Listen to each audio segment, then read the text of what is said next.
What is going on? What is going on? Cleve and Terry Show, aka Tech Thursday. Hope everybody's having a great day. I'm very happy to be alive this morning. Not that anything happened, just because sometimes you just wake up and you're like, yeah, today's a good day. It's not too hot. You know, weather's good. Family's okay. The calm before the storm.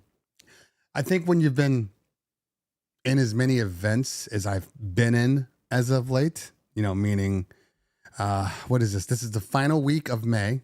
And in May, as of today, and we will finish out on the 31st, obviously, we will have done 60 events in May alone. 60 events. I'm tired. But you get to a point. Sorry, I was trying to deox something. But you get to a point where you just kind of stop realizing where you are. You stop realizing how much work is in front of you or behind you. You just kind of do your job. You know what I mean? You put the right people in place. Hopefully, they actually do what they're supposed to do, and you don't get too many complaints. In general, I will say this. I mean, we're now 3 weeks into it, and technically, it started before May. I mean, we started up that last week of April, but this month alone, when you do this many parties. And, the clients come back and you get maybe 1, 2, we'll even say 3, if there are even complaints, but maybe just observations. I would say we're doing something right. We got one complaint, but the complaint had nothing to do with our crew. It had to do with unrealistic expectations of her own party. You guys know this. You get to it. You book a client, and they're telling you all about their party, and you're like, yeah, okay, well, doesn't sound like it's going to be that amazing, but I'm going to do my best. And you get there, and you do your best. But meanwhile, while you're doing your best, that client is like micromanaging the hell out of you. Don't do this. Don't do that. Hey, can you do this? Speed it up. Slow it down. Change to this. Move to that. And then the party's trash. And then they call you like, hey, yeah, it wasn't what I expected. It didn't go the way I planned. And you have to sit there and go, it happens. You can't say, which would be really nice if you could say, just move this a little bit. There we go. It'd be really nice if you could say to a client, well, your party sucked because you made it suck. Wouldn't that be nice? Your party sucked because you wouldn't let me do my job. That'd be amazing, right? Don't blame me. This was your fault. I tried to tell you. You didn't want to listen to me. This is your fault. Remember when I said, don't do this, and then you did it? And I said, if you do this, this is what's going to happen, and you did it anyway? That's your fault. I warned you. You didn't listen. So, that's the kind of thing we deal with, and we just there's a lot of times nowadays, it used to bother me. Like, it used to really, really bother me when, a client would, complain about something that you have nothing to do with, and you just have to go, yeah, okay, sorry for the miscommunication. Like, they'll read something and they'll snap back, sorry for the miscommunication, even though it's because they didn't read. Like, I had a client just lately, because it feels like the clients are just getting, I don't want to say the word stupider, because that's not the right word, but it seems like this new generation of clients are so focused on the wrong things that they ignore the things that you put right in front of their faces. So like our booking system is pretty turnkey and it explains everything. And we've put into place anticipation of things you're going to ask for. So you put those things out there and they still ignore them. Like, what was the one I just had? The client booked us and then paid their deposit. And when the client signs their contract, another email goes out and says, thanks for signing. Please pay your deposit. Here are the options of paying your deposit. So they can pay their deposit right there. Pay their deposit. We get our part. We sign our part of the contract. Another email goes out. Hey, thank you for booking with us. Here's your client portal. All of your information is in this portal. All you have to do is click here. Here's your link. It's a public link. You don't even need a password. Public link. Just go right here. Yada, yada, yada. Why is it that I had a client email me using the same email that said, here's the link to your client portal, and ask me, can you guys please send me a receipt of the invoice deposit that I just paid? Now, could I be like, hey, lady, read the email that we sent you, dummy? No, you know what I have to do? I have to say, oh, hell, thank you for taking the time. By the way, all of this information is in your client portal. Do you have access to that? It's the link that you literally just replied to. It takes every like part of my being to just be as nice. And then you just start to disconnect. Like I can understand, when you call like, I don't know, you call like your insurance company, your credit card company, whatever, anything.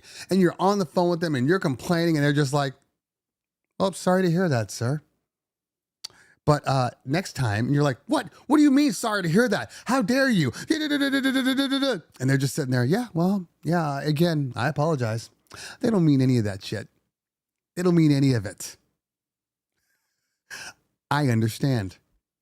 Because that's the way I've been replying to emails lately. Oh, like literally self-deprecating, making it my fault. Oh, I'm so sorry that it happened. I'm sorry I didn't communicate properly. I communicated properly. But I'm going to say, I'm sorry I didn't communicate properly. Been in business going on 18 years. You don't think that I've found all the loopholes and tried to patch them up? The communication is proper. But, there's this whole thing about the customer is always right, which I never agreed with. And that's actually not even the full phrase. But the customer is not always right. The customer can be wrong a lot of the time. And we do a good job of hiding how the customer is wrong, but that doesn't make them right because we don't call them out. They're still wrong. They're still wrong. We're just nicer to them. Just nicer. That's true, Keith. So, hope everybody's having a good day. I've been looking at some of the comments as I've been preparing for this morning. DJ Faya, there are no new controllers coming out. I think we can honestly say with like 75% certainty that a lot of things aren't coming out. We just talked about this last week. With the tariffs the way they are at the moment, it's going to be really hard for manufacturers to get their product out. That's just facts. It's going to be really, really hard. So I'm expecting delays across the board for pretty much everything. Everything. Matthew Bria in the house. What's going on? Bria. Sometimes your lips don't want to do that. Bria. They don't want to do that. Hey.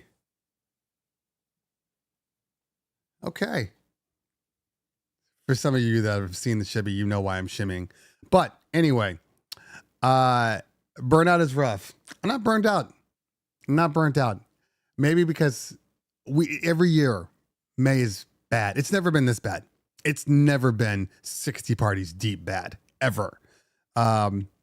Usually speaking, we'll end up with so on an average month, on a regular month, we'll do 30 parties, between 30 and 40. It'll jump around, but around, because we do 6 to 8 events every single weekend. So we'll do about 30. So double that is crazy. It's just crazy. Okay, let's see here. How many DJs do I have? I have, I employ about a little under 100 people. And I have, let's see here. I have 11 MCs, depending on who's available and who's not. No, 12. Sorry, 12 MCs. And then I think I have somewhere around off and on 15 DJs, somewhere around there. And you got to keep a higher number because sometimes people aren't available and you got to swap some people out. So this month was a little harder. And we try to warn people. Warn people like our DJs, like, hey, be available in May. May is our busiest month. We need you. For some reason, they just tend to forget. I had a DJ that DJs with us every weekend just forgot that we were busy in May. Like, why would we ever tell you we weren't busy in May? That's insane. And we're not just busy in May. I mean, basically 8 weeks from the last week of April through the mid month of June. However, even this time, that third week of June, I think we have 5 events. That fourth week, I think we have 4 events. It's been a good year. It's been a good year. So very happy about where we are.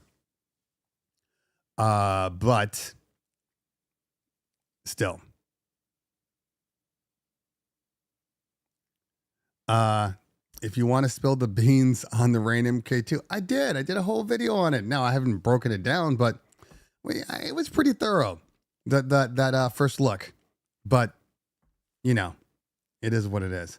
Not even the MK2. The tariffs is gone now. We'll see. You're going to run your business on the fact that for a couple of days, a tariff is gone. You know how quickly that tariff could come back up? Nobody's going to run their business off of emotions. It's business.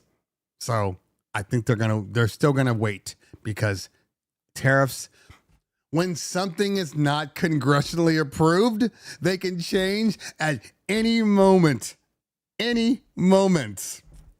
Okay, let's move on.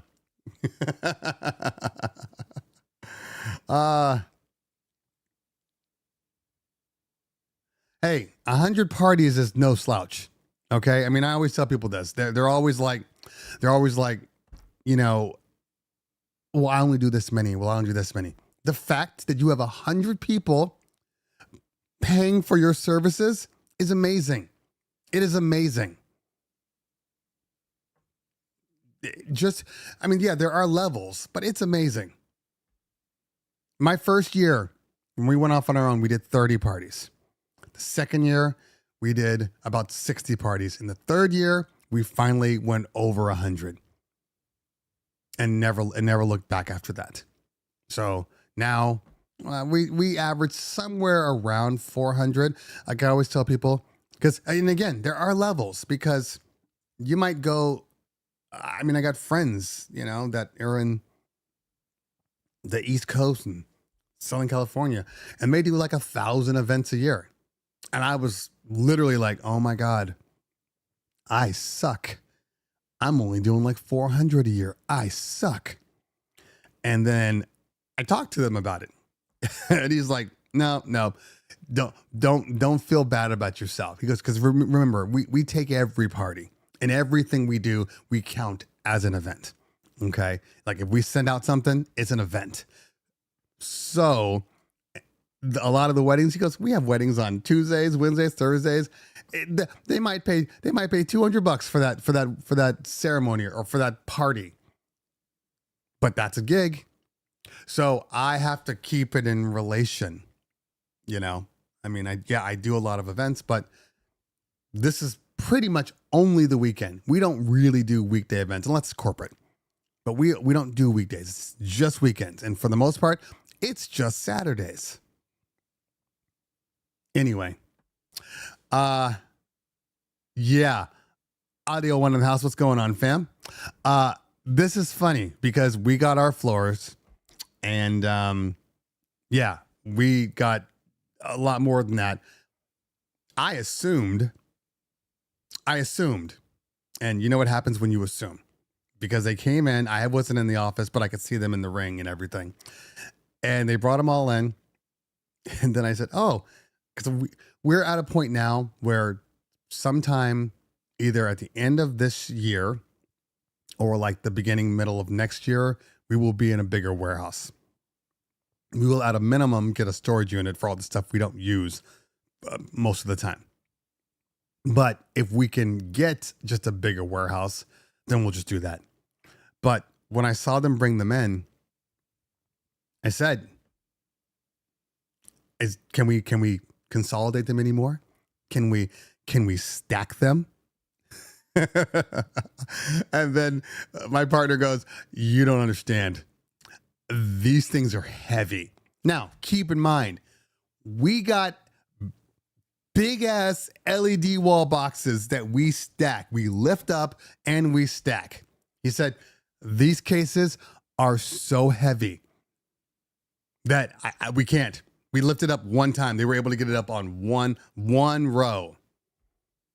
So yeah, who would have thought that, like, you know, I think, was it 6 squares in a box, 6 or 8 squares in a box today would be that heavy. Anyway, it is so heavy. Oh man. Okay. Audio One at a corporate again right now. There we go. Congratulations, man. Yeah, I mean, success is success. You know what I mean? Forklift prediction. It might not in this place though. Can't do it in this place. It needs to be bigger. We need a bigger area. You know, maybe we double it or just, I mean, chances are the next door neighbor, one of the neighbors, if they end up taking off early, we will literally just take that space and knock a hole in the wall. But for the time being, this is where we are until we can figure out what we want to do. Okay, let's see here. Oh no, I know, I get it. Especially if you're a single op, but you know, we do a little more than that. Let's see here.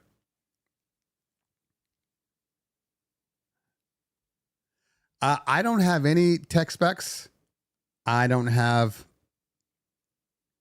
a release window, but it's subject to change. So there's no point in really saying that. Tech specs, you know, besides what they told me, that's all I have. I hope to have one in my hands within the next couple of months. That's it. That's all I can tell you. I hope to have one in my hands in a couple of months. So if you think about it that way, if I get it in my hands, it's going to be at least another couple of months before they get into your hands, which is, you know, reality. So we'll see. We shall see. All right, let's go back up here.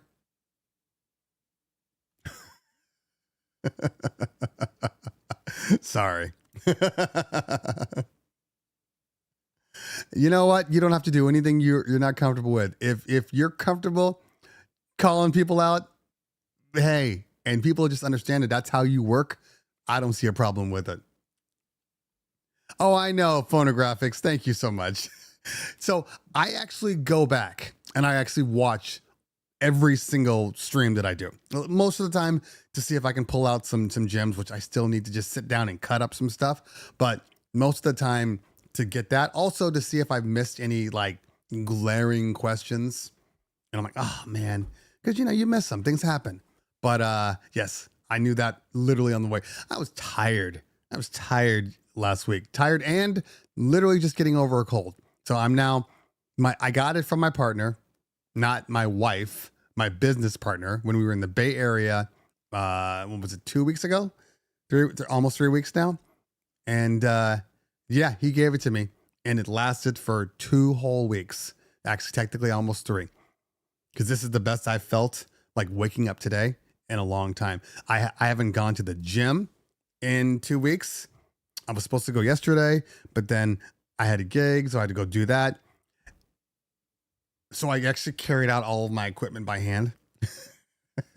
I had my dolly. I'm like, nope, I'm going to carry it all out by myself. I'm going to get a workout in. So I plan on going back today, but I'm concerned because it's Thursday.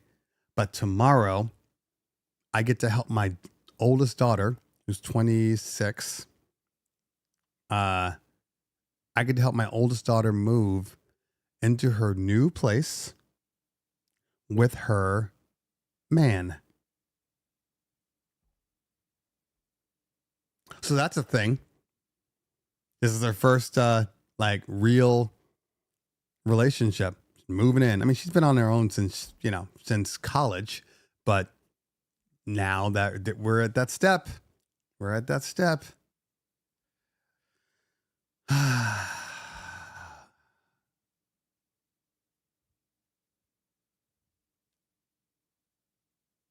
I like him though. He's a really good guy and he's good for her. That's all you can ask for. That's all you can ask for. You just want your kids to be happy. Doesn't you better like him. Well, I didn't like the other one. So there's that.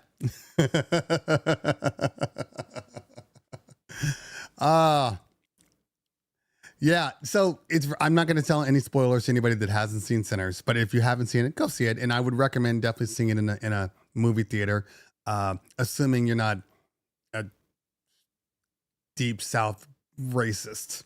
You'll actually appreciate it. But I will say this.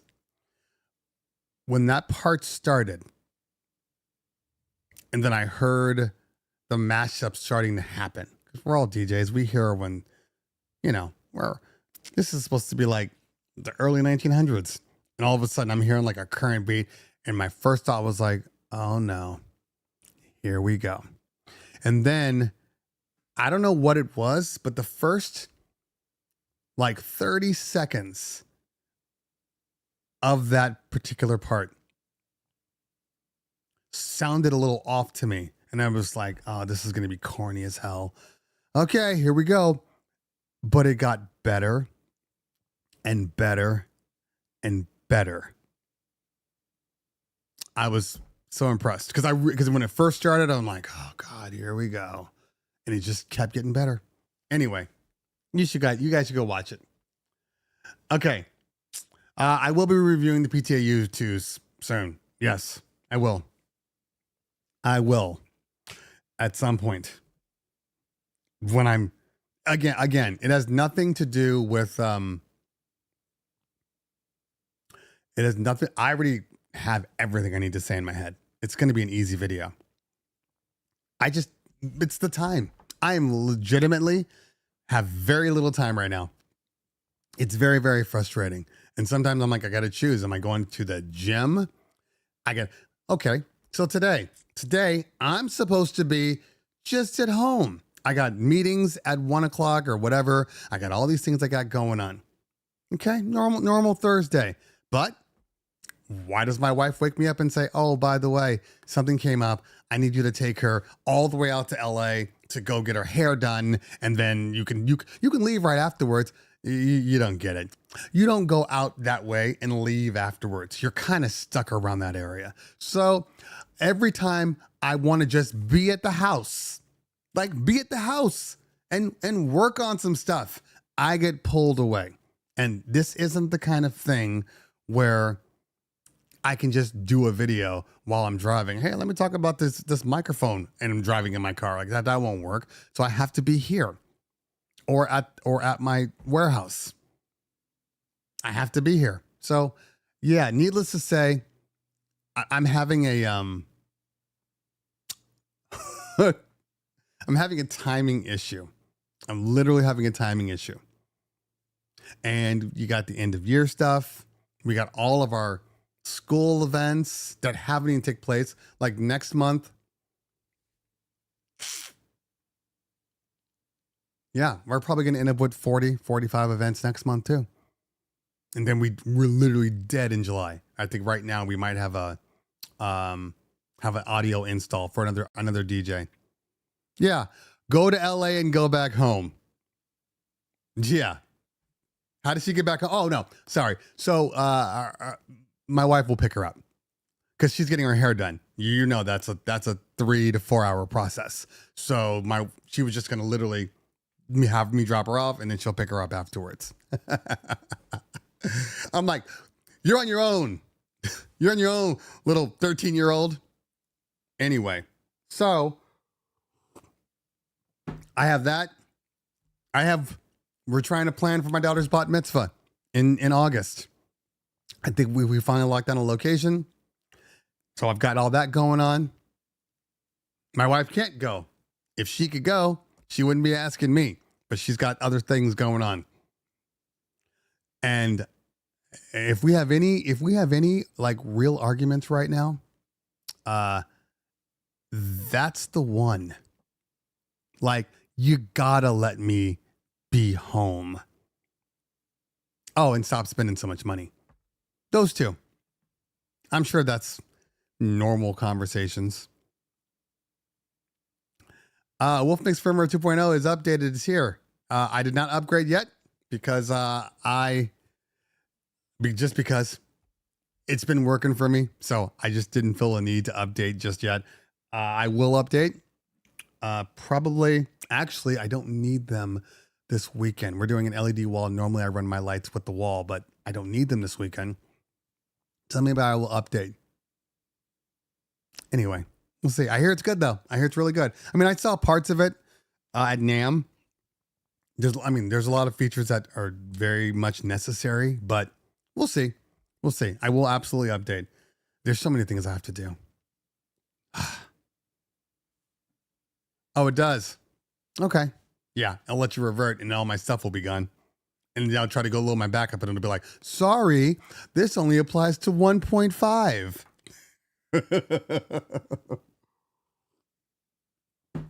Anyway, I will update.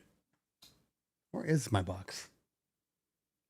I think it's in the car. Okay, so questions.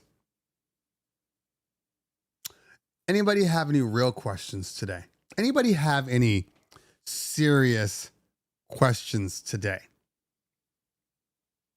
You know, some questions that you've had in the back of your head and I don't know, you've been afraid to ask, you haven't wanted to ask, you haven't wanted to know what people feel. I'm not talking about your personal life, okay? All right, you keep that to yourself. I'm just saying, if you guys have anything you want to talk about, DJ related, business related, family life related, I use I have 2 different kinds of transmitters, Matthew. I have the Donner ones, which I don't love. They're fine. I don't love them though. And the reason why I bought the Donners was because I got the Color Key uplights that they sent me, like 12 of them. That's the way you do it, manufacturers. If you're ever watching this show, you send enough for me to do the job, for me to actually do a party with them. You don't just send me like 2. I can't do anything with 2. Okay? Just so you know. Put that in the back of your head. Anyway, so So I have the Donners because they work right out of the box with the color key lights. But my go-tos are the Chevets. And they're all in my WMX box in the car. I've showed you them. They're the XLR Chevets. Love them. They're actually probably, I've used a lot of them. They are legitimately, for me, the best ones. They're the most consistent signal-wise. They're the easiest to program channel-wise. Obviously there's no dip switches or anything like that. But the Donners, I don't know. It feels like there's an extra step in there that doesn't need to be there. And it's just a point A to point B. Why is it so complicated? Anyway, so the air unit, I don't really like. I didn't like the old one. So okay, hold on. I think I have an old one here. Am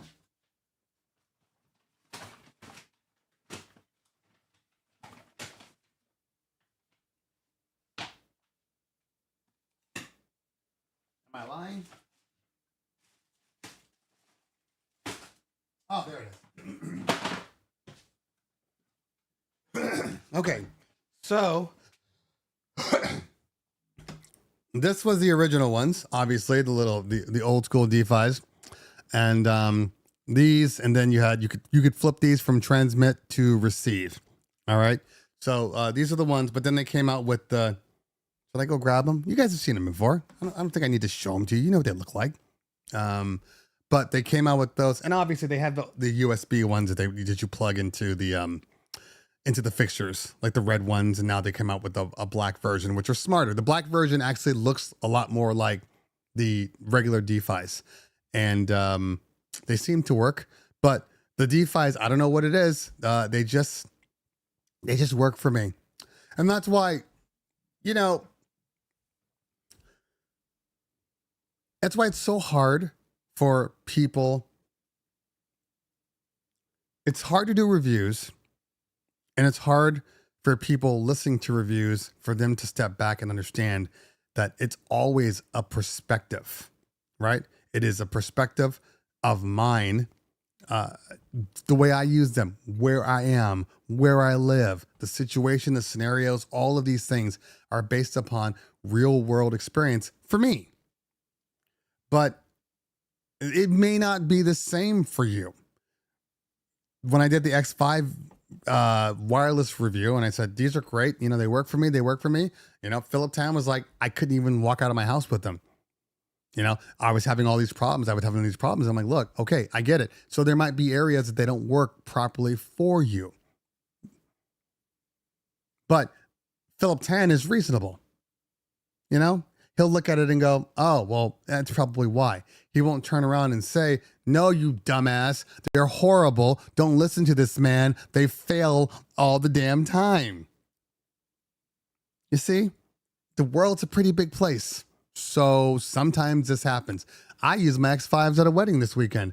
And no lie, I had an X5 on a EV70 at the top. And then I had it shooting to the other side of the room with the other X5. And it was rock solid the whole night. Somebody else will turn around and say, they didn't work. They don't work. There's too much this. There's too much that. I tell people the Phoenix microphones are solid microphones. I used them for karaoke yesterday. I used them for a wedding ceremony on Saturday. Some people will say they're the worst microphones they've ever used. You see what I'm saying? So you just have to take everything with a grain of salt, and hope that people understand that you're being honest when you're saying stuff.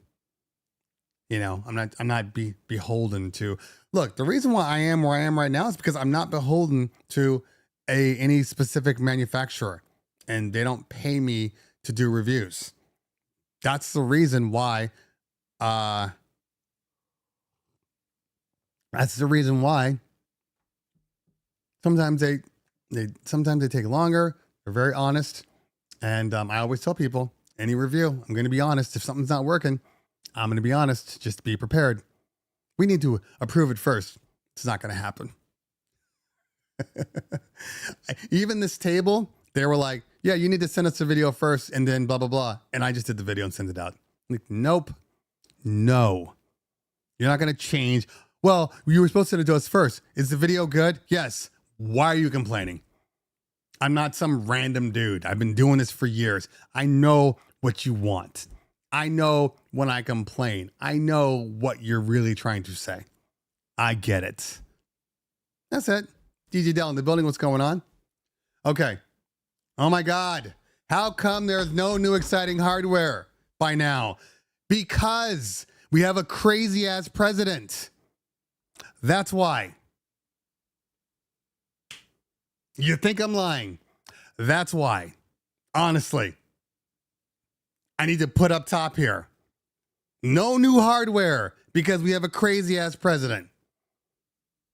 I'm sorry if you voted for him. Not sorry that you voted. You can vote for who you want. But I'm sorry if my realization is causing you stress. But that's the reason why. I'm not talking about long term or you don't stand, he's bringing jobs back. I'm not talking about any of that. I'm telling you the reason why we're in this situation. Why you can't buy a new Pioneer mixer. Why you can't buy a new Rain whatever. Why you can't buy a new camera. That's why. You're welcome.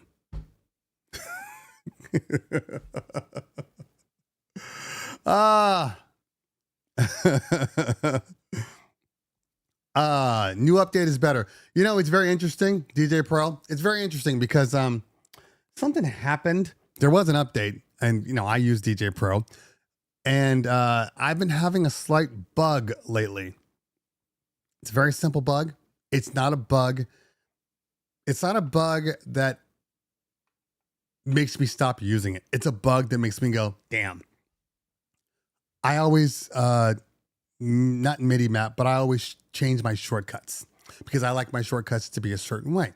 So, for instance, when I'm loading songs, let's say this is the keyboard. When I'm loading songs, the default is what? Command and then the arrows, and you can load left and right. I prefer to have mine on the shift right there. So I like to hold mine because it's all three fingers right inside your hands. And you can just do it right there. I prefer it that way. That's how I have it set up in Serato too. Serato allows you to do command and shift and doesn't require you to do it. So I don't know how that happened because I know you can use command too, but I prefer the shift. Anyway, so I went to just change my shortcut. And previously, when you're changing your shortcut, you could go into the shortcuts, you know, create a new edit, and then just click on the thing, right? And then it'll register your keyboard strokes and then say, oh, what do you want to do with this? And then you could just change it. You know what I'm saying? But now that's not working. So I know it's a bug because you can't really modify anything right now. And for whatever reason, every time I try to go modify it, it stops. It stops my jog wheels on my Rain Performer, the information inside. It stops it from displaying information every time. So needless to say, I'm sure there's going to be a point release in there that's gonna fix that. So that's it. Let's see. DJ Pro can't handle the Rev 5 jog wheels like Serato's, but they did remove the delay from the triggering stem. I don't know what that means. Meaning like when you're trying to scratch, it's freezing up on you? Something like that? Explain.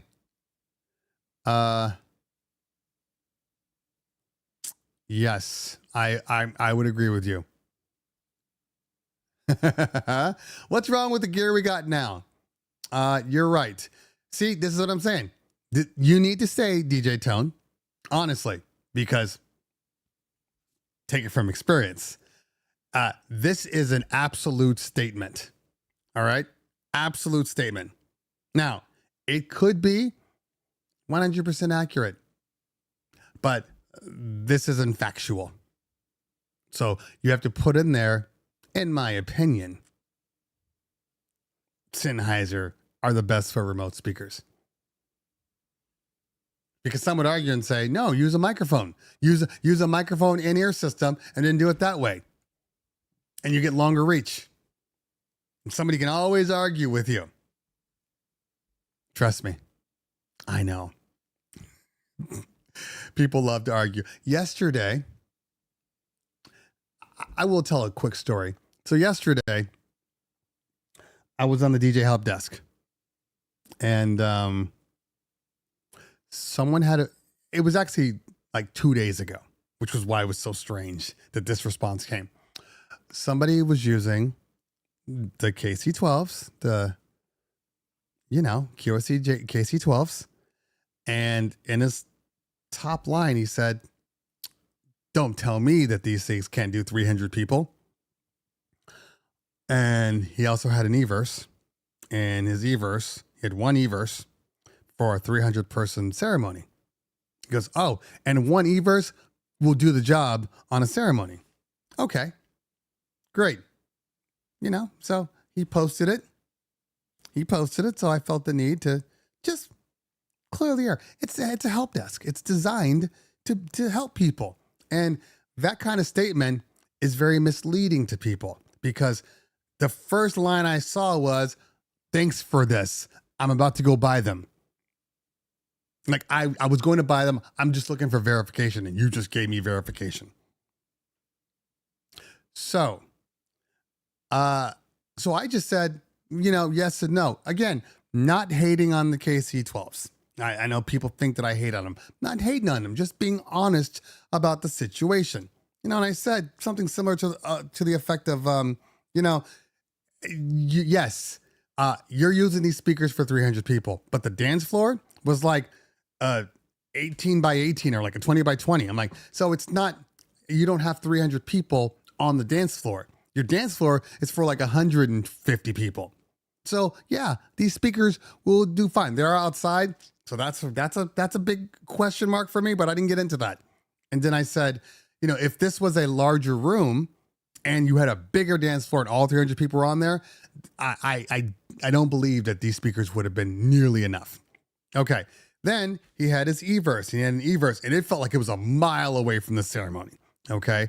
And I said, yes, you can use a speaker. I mean, the logic is in any situation, any speaker you have, anything you have can be used. Doesn't mean it's in the best application. Doesn't mean it's providing the best sound, but yes, you can use anything.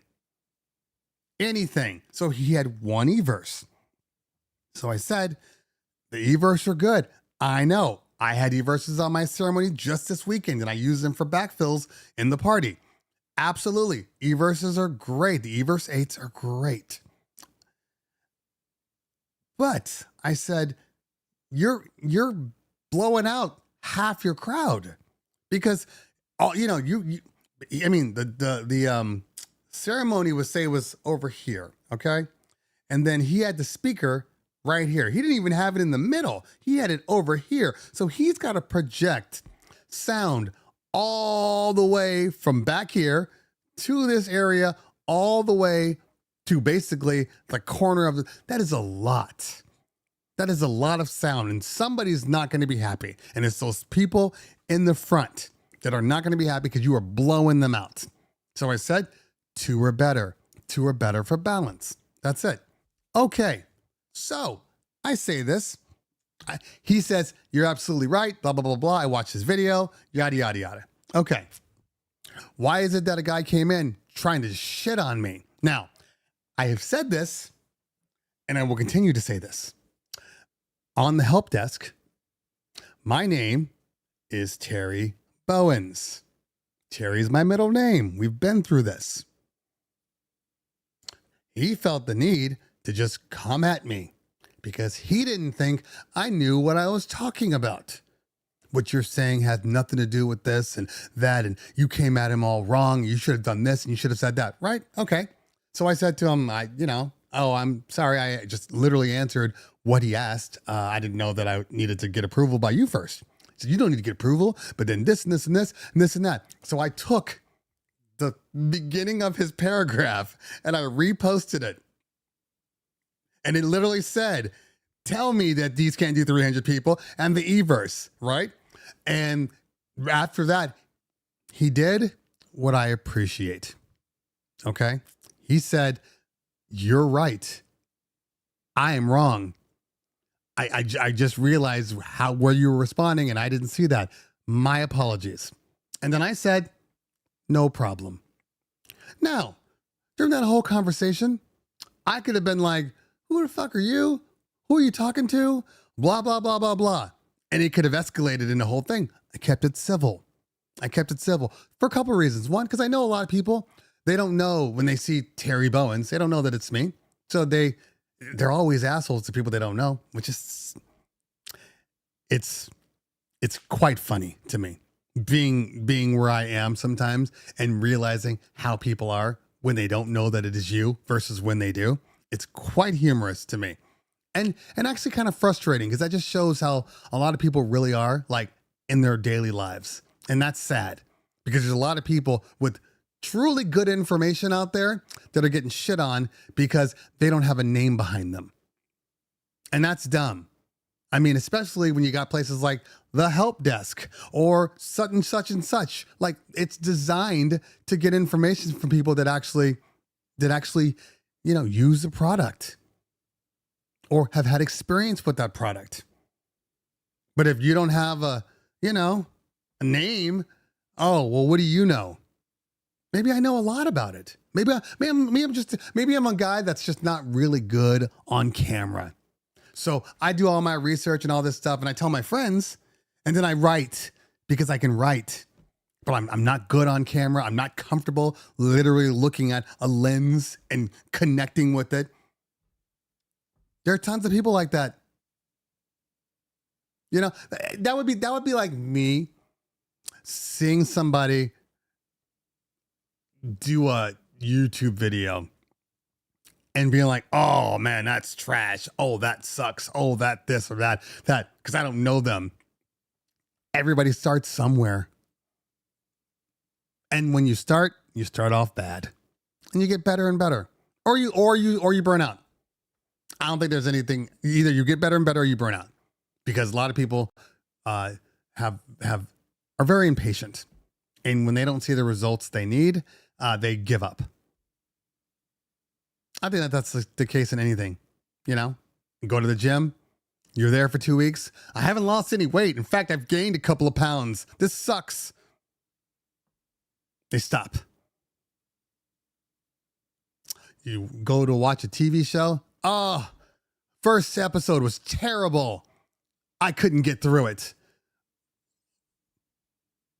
The show is Breaking Bad. You see what I'm saying? Like, you got to give people time. And you can't assume that they're idiots just because you don't know them. Just like I don't assume that everybody out there are idiots. I don't. Sometimes it could be easy to. Sometimes I get to be like, nope. It's this, nope, they're fine. Before I react, I'm not going to react here. Don't you react. Don't react. This is me. Oh, yeah? Uh-huh. Okay. And then this is me. Delete. You know how many times I do that in a day? You know how many times I do that in a day? I think the world goes a lot better if when you're replying to posts, if you just think, oh, he's a bot. She's a bot. I think your life would be considerably better. Because it just feels like everybody is extreme now. Extreme to the left, extreme to the right. I'm not talking politics. I'm just talking like generalities right now. It seems that every response is overly extreme. Reprimanding, disapproving. Like you're not allowed to just do something that's for you. You're not allowed to have, your like you might have a dog and you pet your dog the wrong way in somebody's eyes, and then they just shit on you for 5 paragraphs. You know what I mean? Yeah, Lou, this is exactly right. This is exactly right. Yeah. People have lost their sense of humor. And especially me, when I don't, I honestly, for the most part in life, I don't really take things seriously. Now, there's a certain part of me. I'm a Capricorn, okay, and I've always been this way. I don't hold on to things, right? So if we get into a fight or a disagreement, and then we clear the air, I'm on. I've moved on. If you do something I don't like or have a problem with, I'm going to tell you. I'm not going to hold it in. I'm going to tell you, hey, I didn't really like that you did that. And after I tell you that, or whatever, after I tell you that, I've moved on. I've gotten it off my chest. You know how I feel now. We can move on. So a lot of times, like I tell people are just like, oh, you're being too serious or whatever. I'm like, you'll know when I'm serious. None of this is serious. I don't care. Even on parties, when party planners are going crazy, I'm just like, okay. I had a meeting yesterday. It was a Zoom meeting, and we have a wedding at the end of the month in June. And I'm on with the party planner, the groom, and the bride's on via phone, so you can't really see her face. And they're kind of scheduling their meeting a little early, so they didn't have some information, or they didn't fill out some information. And then when the party planner gets on the phone, she's like, so yeah, we just got that, but maybe it's just better. Like, no, we're not going to waste my time doing that. No, just go ahead and take it. We still have over a month, so just fill it out, schedule another meeting, and then we'll lock everything down. And the bride is on the phone like, well, the reason why we don't have it done is because the groom hasn't gotten it done yet. I told him we needed to get it done, and it's like he's just sitting there like, I'm working on it. Well, what song? He's got 3 songs. He's got 3 songs he wants to do. He wants to do 3 songs. What song did you choose? Well, I'm in between 3 songs. I don't really know right now. Well, you got to choose something. Just choose something. Well, I don't really know. I'm just choose something so we can move on. Right? This is the conversation that's happening. It stops, and I sit there for a minute and I say, congratulations. Now, that can go so many different ways. So many different ways, right? They could be offended. They could laugh. They could be pissed off. Whatever reason. But the whole fact is, this is an uncomfortable situation that none of us need to be in. So I'm going to make light of it. And then if you have a problem with it, well, then we'll talk. But it was uncomfortable. And I'm just like, I don't know why people think it's okay to just do what they want, and people aren't allowed to just say, hey, can we stop? I can't believe you guys are getting married in a month. My wife's a Libra. Okay.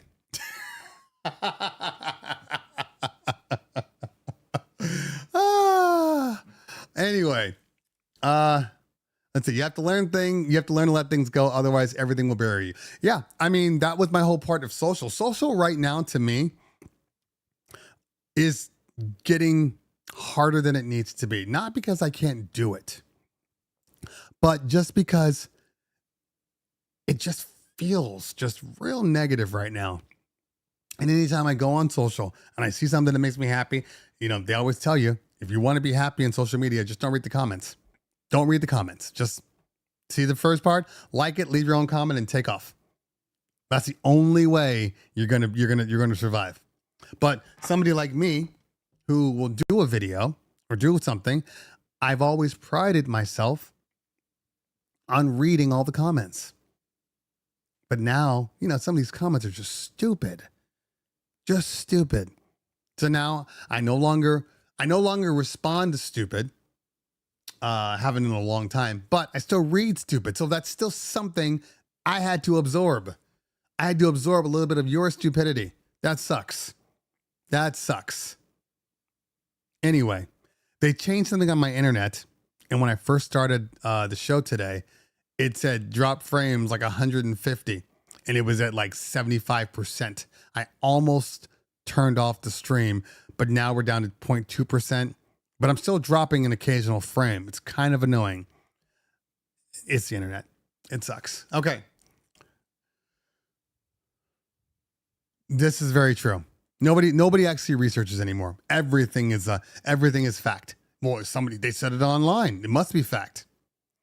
Yo, Terry says, Queasy, I want to know what kind of case you have on your iPhone. Dig it. Open sides. Oh, I mean, it's just it's technically a bumper case.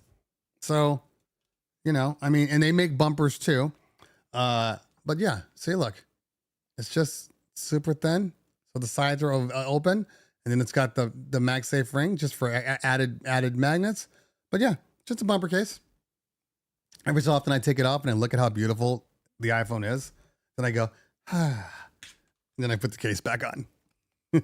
But this case right here is the smallest case. It doesn't feel like you have a case. That's the key here. It doesn't feel like you have a case. That's why I like this case. All right. It's Ben Griffey in the house. What's going on, fam? Good to see you. Okay. What time is it? 11:35. That I couldn't tell you at the moment. It's been a minute since I've been in here. Let's see here. Let me go to my orders.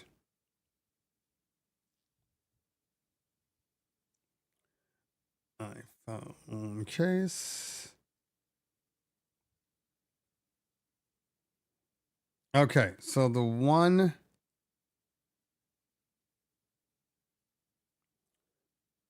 I think it's this one. Let me see if they're still in stock. Okay, they still have them. All right. I mean, they have them for the 15. That's a lot. This is a 15. But the name is, if you type in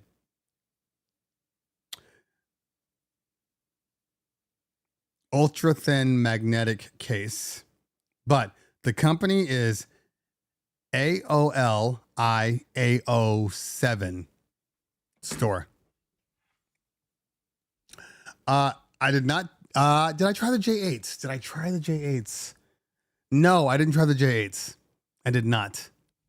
How do I go about picking my DJs? Same way anybody else picks them. If somebody's new and I've never heard of them and I don't have anybody, any reference, I need to hear your mixes. And I don't want to hear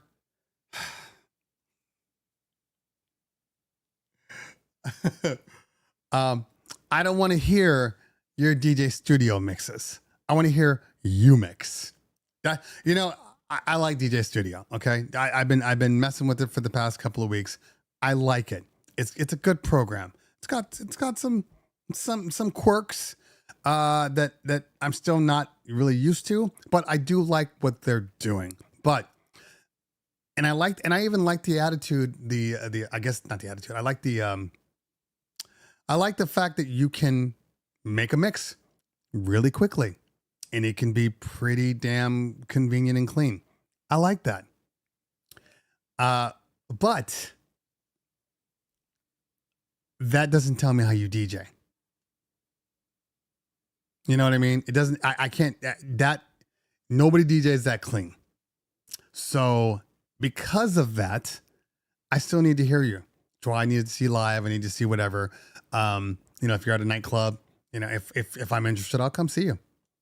But there are some qualifications. One, you gotta be local. I can't have somebody trying to come out from, Palmdale or, some Bakersfield.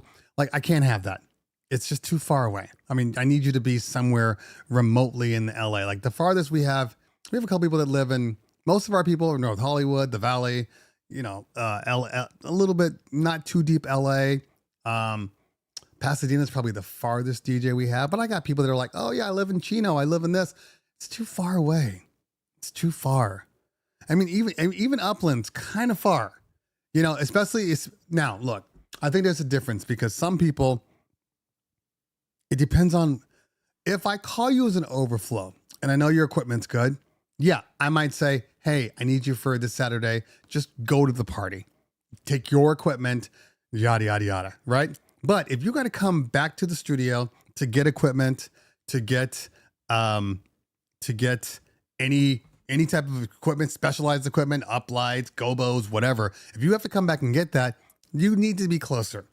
Even the Pasadena guy, I feel bad for sometimes because what happened is sometimes, I mean, there was just one time where, we have corporate U-Haul, so I can rent U-Hauls anywhere from any place. So I always rent the U-Hauls near the people so they don't have to drive their own cars. We cover the gas. It's just my way of saying, I know you're far, but here you go. So I get him his rental in Pasadena or Altadena, somewhere right around there. He gets his van. He drives all the way to Chatsworth to come get the equipment. Okay. All the way to Chatsworth to get the equipment. And then he had to get into, the truck and then drive all the way to Orange County. That's a long ass day. So I try to set him up somewhere where it's like here, and you're driving like, maybe back to like Skirball or the Lux, something like that. Something not too far. Because I feel bad. I shouldn't. I'm paying him. So I shouldn't feel bad. But the fact is, I feel bad. Okay, let's see here. I just ordered one. Isn't bad. I'm still using 15 Pro Max. Perfect. So that's what this says. Yeah. No worries. I need to send you some new Innovator tees. I actually do need some Innovator tees. I 100% do. You know how many compliments I got on the Pal Peralta one? Whether it's Pal Peralta or Bones? I guess it's the Bones one.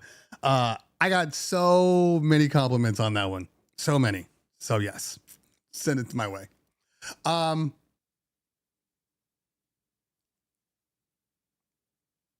A DJ has to have his own equipment unless he's working for you. Yeah, exactly. Like I have people that have been working with me from the start, and or they've come on and then they've trained and then we finally put them on. They didn't have their own equipment, so I'm fine. But if I bring somebody new on, typically speaking, I need that newer person to have his own gear, just for backup. But let's say they don't have their own gear. Okay, I can let that go. That's fine. We have enough gear for you. The one thing that you absolutely need to have is reliable transportation, driver's license, obviously, and not be an asshole. That's it. DJ Pro works fine with turntables. DJ works fine. So does Serato. I mean, shit. So does Record Box. Even Virtual DJ. We do not provide laptops. No. That's crazy. No, the DJ needs to have their own controller and their own laptop. We'll provide the table. We'll provide the microphone. All that stuff, but their own controller, because I want them to feel comfortable with what they're doing. But no, if you don't have your own laptop, you're not a DJ. So come back when you're a DJ. In all honesty. Okay. Callow in the building. What's going on? Let's see here. I want to get rid of my Vans. It works. We actually had to change the way they do things too, because they were like, so, they actually came to us because we were renting so much. And, they were like, okay, so we're going to set you up. You're all good to go. You got, it's like 6 rentals. 6 rentals at a time. It was either 6 or 8 rentals at a time. I can't remember exactly what it was. And I said, that's not going to work. This is, what do you mean? That's 8 rentals. That's more than enough. I see your average. I said, yeah, but I got to book these things early. I can't just book them the week of. That's crazy, especially the way people come in and book. We were in like a competition with this other company, and I believe they were like a bar, a private events bar company. You know, like they had bartenders and alcohol and all that stuff. So they would come in at the same location and rent like 4 or 5 vans. And in case you were ever wondering the way rentals work at the U-Haul, while you might go to a U-Haul and you'll see like a ton of something and a very little of something else, well, that's because it's all an algorithm. You know, just like YouTube, just like anything else. So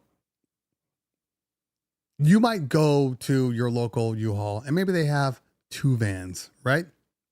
And then every week you rent a van. All right. They're still not going to add another van. Right. But if somebody else comes in and starts renting a van every week, also, they add another van in. And then same thing, 3 people every time, they add another van in.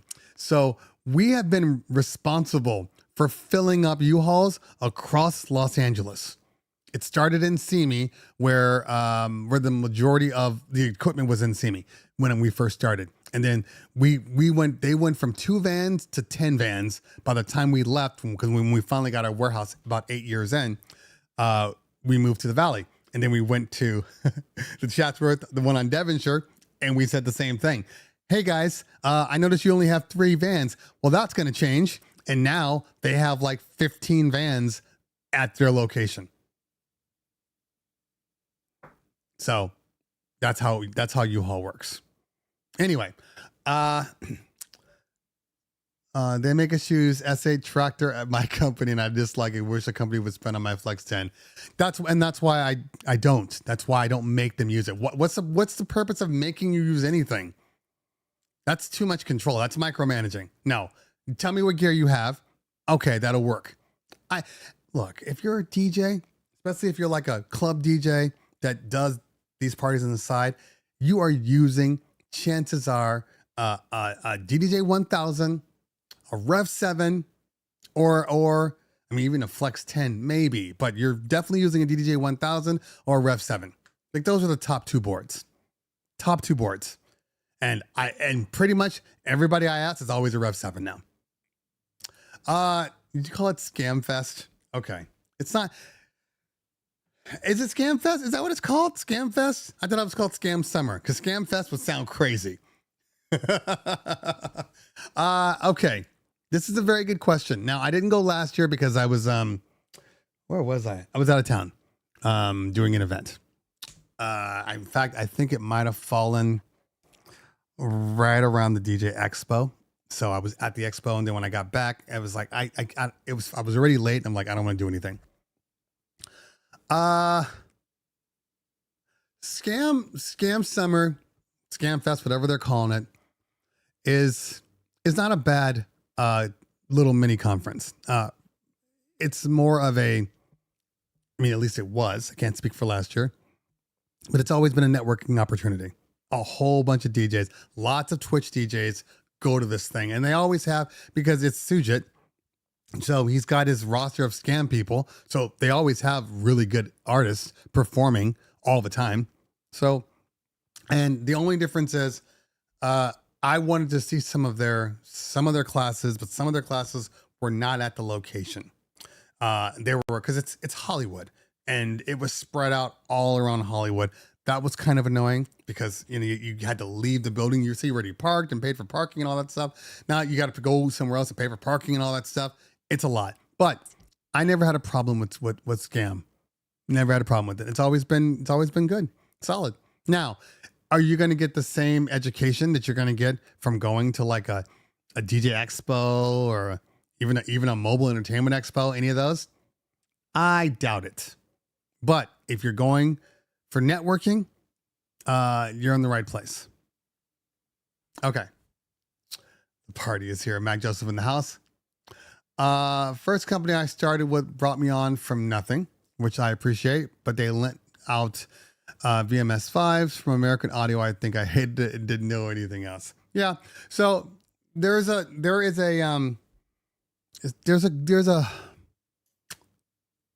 something good about bringing somebody in from the start. Now, we're not at a position like, okay, we've had dancers that turned into DJs and now they work for us as DJs.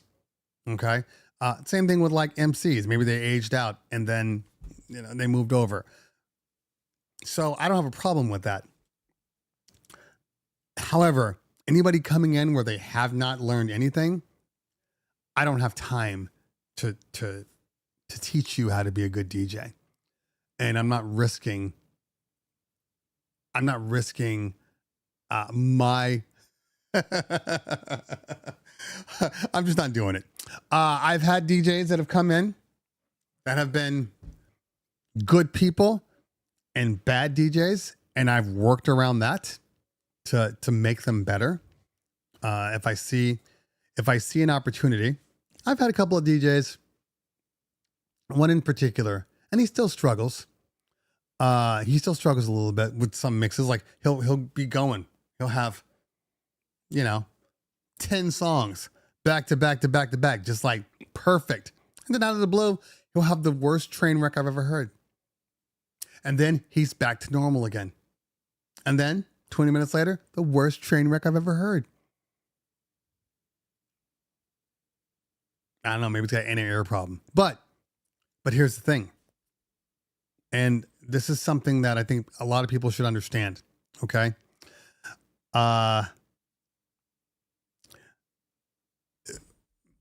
The balance of skill versus programming should be lopsided. Okay. So DJ, turntablist, mad skills, perfect scratcher, everything. Okay. Great sound, great song knowledge. Okay. Great skills, great song knowledge. This could be great skills, bad song knowledge. Okay. I'm going to choose this person every time. Okay. Shoes in the dryer. Shoes in the dryer. Just train tracks all day. Amazing technical DJ. No musical knowledge. Might as well be somebody off the street. Not gonna work. Not gonna work. I can fix the majority of your crashes. Okay. But if your song knowledge is already there, you're already a step ahead. And I'm going to tell you something that a lot of people don't want to tell you. Okay. A lot of people don't want to tell you. Your flawless transition is not really what the majority of the crowd cares about. Your flawless transition better go into a flawless new song, because if it doesn't matter how flawless that transition is if the song sucks. I've seen DJs literally train wreck into a perfect song, and those people scream like that was the best mix they ever heard. That's just facts. And as much as our egos want to tell us, no, it's the way I beat juggle and the way I do this and the way I scratch and the way you didn't hear the way I did the transition from the stem to the echo to the, they don't care. They don't care. They don't care. So if you want to take something from me today, just think, just 80% programming every week when you're digging through crates and you're trying to listen for music or whatever. 80%, 20% technical skill, 20% practice, 80% programming. The only people that are going to talk shit about what it is that you do are other DJs. It won't be your crowd. I had a crowd.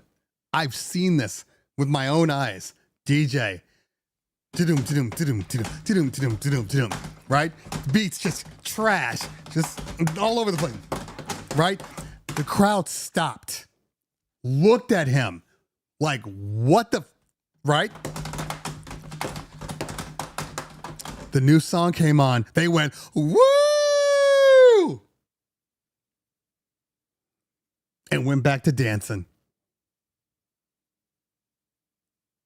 If your skills mattered that much, your actual technical skills, they would have left the dance floor. That's it.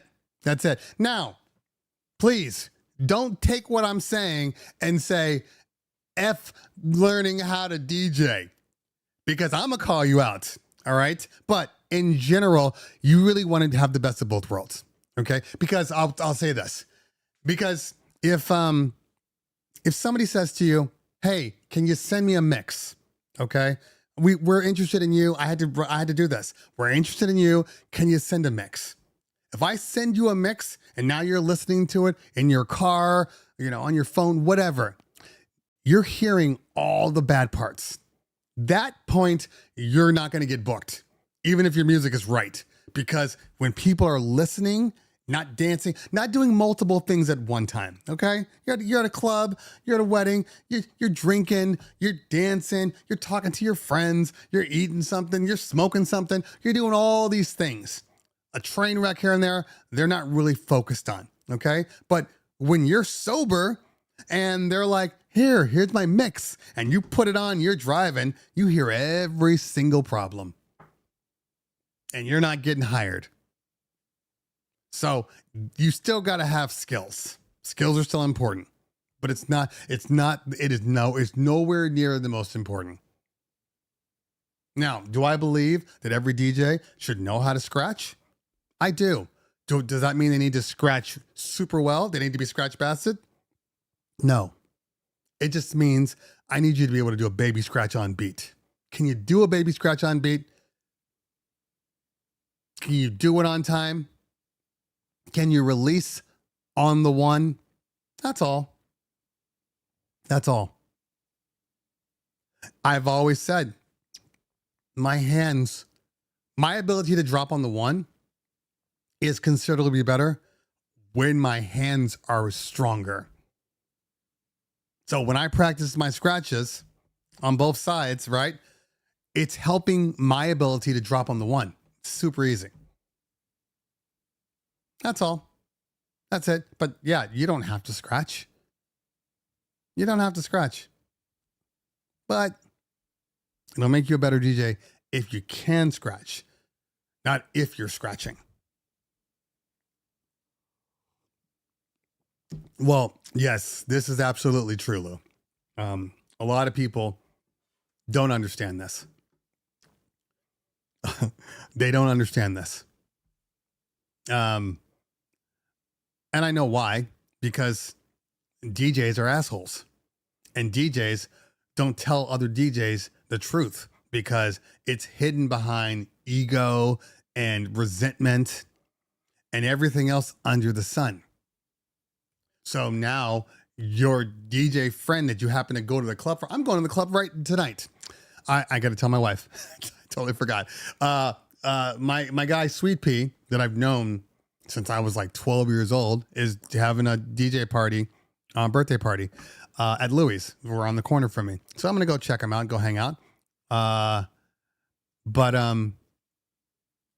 he's going to have a whole bunch of DJs there. A whole bunch of DJs doing this. Not even having fun. Just, I would have done this. I would have done that. I mean, I guess that was cool, but I probably would have done it this way. Oh, that you like that? You like that? I've been doing that for 5 years. Bro, he took that.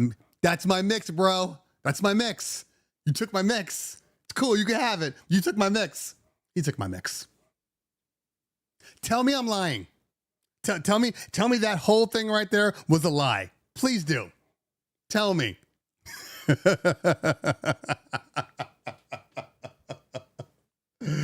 Oh, oh man. Anyway. So, you know, you just have to know. You have to know. Oh, but yeah, this is true too. When they know, they could just set the thing to auto Shazam right when you open it up and just set it just keep recording. Come on. You don't have to hold your hand. Like, look, we've all Shazammed. I mean, but some people Shazam stupidly, you know, like with Shazam, like I have mine set to the moment it turns on to go on. But let's just say I wanted to Shazam your set. You just long press, hold it, and now it's on. It's on. You can just go about your business. Put it in your back pocket. It'll pick it up still. It'll pick it up still. If you're into that kind of thing. What? What? You think you got a special song that nobody else does? You see what I'm saying? Like you really think that you're the only one that's playing that music? I mean, unless you produced it, you got it from somewhere else too. That's just facts. Okay? I'm not saying Shazam the set and play the set. I'm saying, oh, hey, keep in mind, you might hear something and go, oh man, I totally forgot about this song. I Shazam stuff, not because I want to know, not because I want their list, but because I'm like, oh, I forgot that song. Let me Shazam it so I remember to put it back into my catalog. That's it. Not even put it in my catalog. Literally drag it from just the open abyss of songs I have in the computer to an actual playlist. That's it. And at this point in time, when you got, you got Lexicon with their referrals. Spotify has tons of referrals.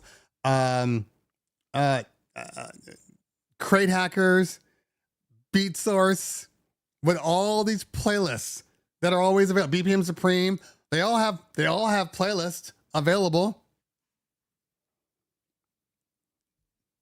Do you other DJ use? I don't know what that means. I don't know what that means. But in general, DJs should make their own edits. I don't really download. I don't download edits anymore. Either I make my own edits or I stem it out. In all honesty, it's not really necessary. To each their own. To each their own, though. Hold on, I got to give some props to Kalo. Thank you so much, fam. I appreciate this. This is going towards my daughter's bat mitzvah. I appreciate it. Every time somebody gives some money, some super chat, I appreciate it. Thank you so much. Okay, let's go here. All right, Jacob, what do you think are the steps to DJing full-time when a part of a multi-op? What do you think are the steps to DJing full-time when a part of a multi-op? Okay, so I guess my question to you is, are you the multi-op owner? Are you an employee at the multi-op? Are you looking to see how to expand so you can do it full-time? Or give me a little more information. Give me a little more information. All right. Yeah, see, Matthew is asking the same question. All right. I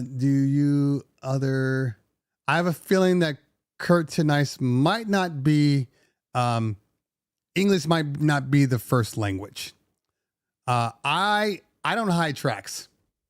I don't care if you pull my tracks. I've heard my transitions on other people's stuff. If I post it online, I'm assuming that if it's good, you're going to take it. In all honesty. So you have to let it go. The moment you put anything in the public, you let it go. It's no longer yours. It's the social media place. Employee. Okay. So you want to work full time at a multi-op, for whatever multi-op company you're referring to. Okay. So, I mean, full time is still just, for the most part weekends, but let's say you want to work every weekend. The people that work every weekend for me are the people that don't give me shit. Okay. So let's say, so we average, again, 5 to 8 parties on a Saturday, but I have 15 DJs. So that means that they're placed in order of, of greatness to us. Okay. So from 1 through 7, we got people. I work. My son works. DJ Rel, J Rose, Enoch, all these. So there's like 8 DJs that are always like on the first call sheet. Okay. After that, those are the overflow people. Those are the people I need in May. I need in September when we're super, super swamped. Okay.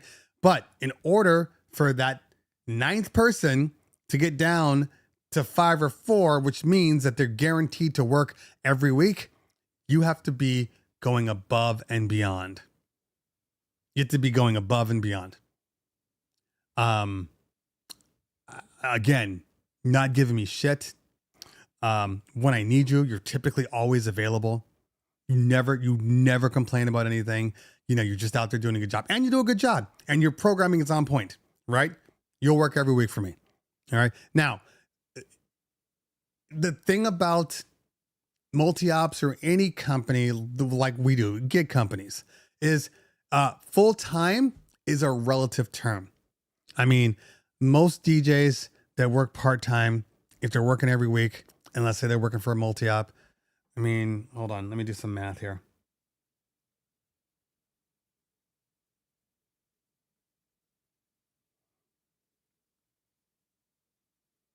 Okay. I mean, most DJs in reality, even getting paid decent, like say you're a multi-op guy, you work, maybe you get paid $500 a month, some people get 5, maybe some people get 7, some people get 8. It just depends. But, you're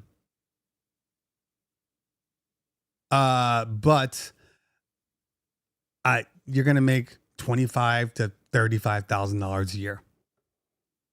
Even if you work full time and they pay you a reasonable gig rate for the weekend, you're going to get paid somewhere around there. So you have to ask yourself, is that enough? See, his guys get $1,000 per wedding. Yeah. So, which is actually very well, because we don't even do 45. Yeah. We do around 30. But yeah, so yeah, 1,000 per wedding. That's good. So for them, they'll make $50K a year. Our guys make about 30 to 35. So, but even then, is that enough for you not to have to work during the week? I mean, remember, they're only supposed to be, oh no. It's Matthew. It depends on where you are. See, when I started working, the going rate for DJs for like multi-ops was legitimately like $150 to $200 to DJ. Yeah, they were paying trash, and it was like a 10-hour day. So yeah, our starting people start at like I think around 5. I always forget. But then once you get quality, you'll go up to like 8. Some people make 1,000. It just depends on what you're doing. You have to bring value to the team in order for that to make sense. You got to bring value to the team. You don't just get raises because you work there and you've worked there for a while. You don't just get raises for that. You get raises when you bring value to the company. Well, $350 on your own is not good. You know what I'm saying? So I mean, in general, dude, I literally just talked about how much I'm paying. Kahlo, you gave me money. You gave me money so you could ask silly questions. Fine. It depends. It depends on the person, in all honesty. Yeah, I was saying on your own is relative because look, here's the argument. Okay. This is always the argument to any person working at a multi-op or working for a multi-op. The argument is, first off, you didn't bring in the business. Okay. The business came to us. We're just giving you work. So it doesn't matter if we put you on or if we put so-and-so on and so-and-so on and so-and-so on. It does not matter. So there's an opening rate that you get. Okay. So yes, you could go off and make 350. I mean, I wouldn't do anything for under $1,000 in general, but when you work for somebody and you're not bringing in the work, you're literally just providing a service. You don't get paid as much. I have DJs that are like, well, I want to get $1,000. I'm like, why? Well, because, I'm bringing all this stuff. I'm like, we have stuff. You don't have to bring anything. Oh, well, I have this. Well, okay, but they didn't ask for you. They don't care who you are. You can't demand what you demand when it's your booking. You're going to get less than when it's your booking. So it just depends. It depends. And every person is different. Every single person that works for us gets paid a different rate. And that is okay. That is absolutely okay. Don't ever feel bad. You don't need to have parity. Oh, well, so-and-so makes this and I only make this. Be like so-and-so then, and you'll make that. I know there was a question that asked me, how do I feel about DJs taking their DJ name off? I could care less. I don't care. There's no DJ on my name.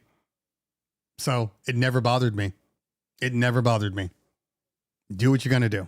I mean, it's been being dropped since, I want to say, like Calvin Harris stepped on the scene, 10 years ago.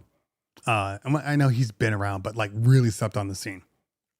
And after that, everybody just went try to use their names. So it is what it is.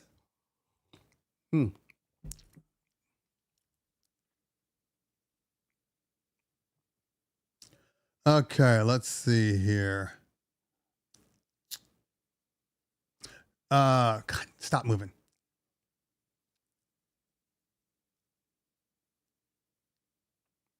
Yeah, exactly. We've made our bread and butter off of this thing. When we first started almost 18 years ago, it was my partner and me.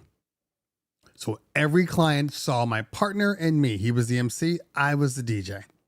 Every weekend. Then we broke off. Then it was my partner and another DJ. Not broke off, but like we had more parties. And then I had a new MC and I was a DJ. So still, client was like, I still have one of the owners on my party. Okay. Then we got to that third party. Now it's a little different. Now imagine doing 10 to 12 where they literally just say, well, who am I getting? I know you're going to tell me who I'm getting. Just tell me who I'm getting a week before the party. It took a long time to get there, but we got there. Long time. Okay.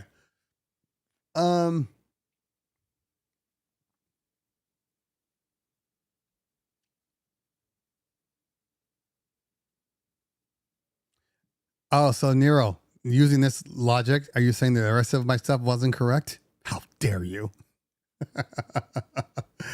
You're paid for the company offering the services to the client, their name, their referrals, their gear. Yes, exactly. Yeah. If you show up or if Johnny shows up, it's still check 1, 2 showing up and they don't know the difference. All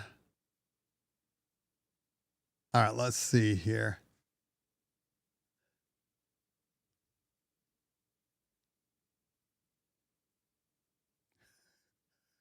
Let's see here.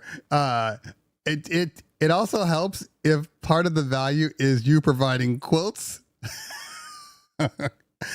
I assume that was supposed to be like quality gear that makes the company look good. But it is cold, so maybe it is quotes. I mean, you never know.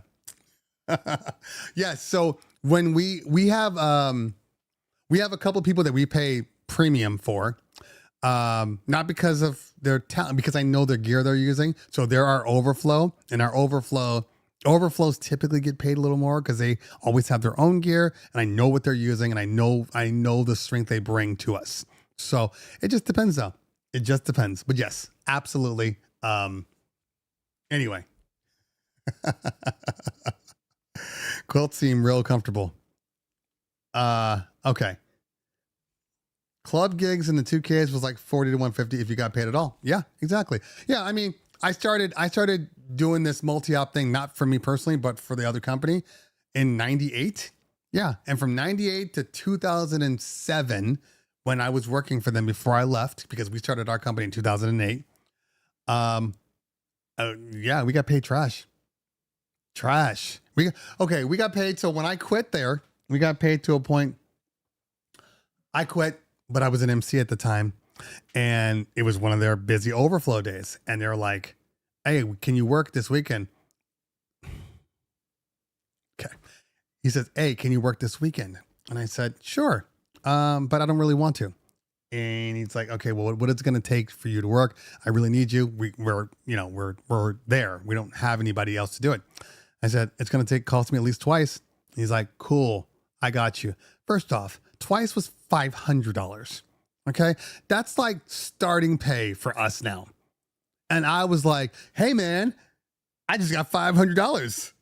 Yeah. But in economy and inflation, it was different. It was a different time back in the early 2000s. That was a lot more money, but now, yeah, it's funny because now I won't even walk. Like if it's a private party just for me, like something that I'm doing. Yeah. I won't even walk out of my house for under $1,000. And there's nothing wrong with making, $500 for DJing for 4 hours. There's nothing wrong with that. But I have established a price range that I don't drop under. Never drop under. So sometimes I don't work. I'm just doing a pool party in the backyard. Still $1,000. It's $1,000 for me. It's $1,000 if I send somebody. It's $1,000. It's 4 hours. You're paying $1,000 at a minimum. Yeah. And by the way, this line right here, this is exactly how gig life works when you're trying to get paid more money. This is exactly, you want more money, you do a better job, you make the phone ring for you. And then I'm paying you more just so you don't get any thoughts about leaving. That's it. It's business. Okay. I mean, I was reading something, I think it was Brian S. Red. He was talking about DJs that can't afford, or clients that can't afford our rates. Right. And he was like providing an alternative.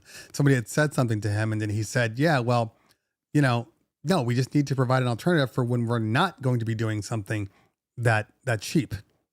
So it's the same thing with your employees. If they want more money, they have to make the phone ring. And then I will pay you more and just to keep you. Because if you're making my phone ring, you're making my business better. It's all about business. And if you decide to not to make it personal or not make it personal, it's the same situation.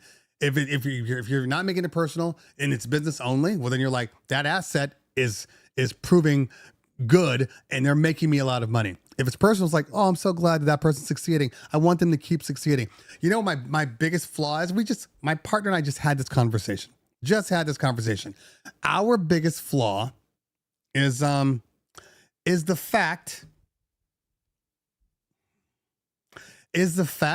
that we want everybody that works for us to win. Don't put a tip jar out. I am legitimately, we try to put anybody that works for us, okay? We've always tried to do grassroots, kind of ground up. Hey, you're good. You know what? We'd love for you to do something like this too. You want to take on some more responsibility? You want to do this? You want to do that? Hey, be nice. And we're always trying to hire from within. Okay. We're always trying to put people in positions. We got we started doing LED walls. Okay. Let's hey, we need some roadies and you've been this person. Why don't you do this for us? Or LED walls or light installs, all of these things. Okay. We we want to promote from within. But what we are realizing right now is that a lot of people aren't capable of it. And it saddens me.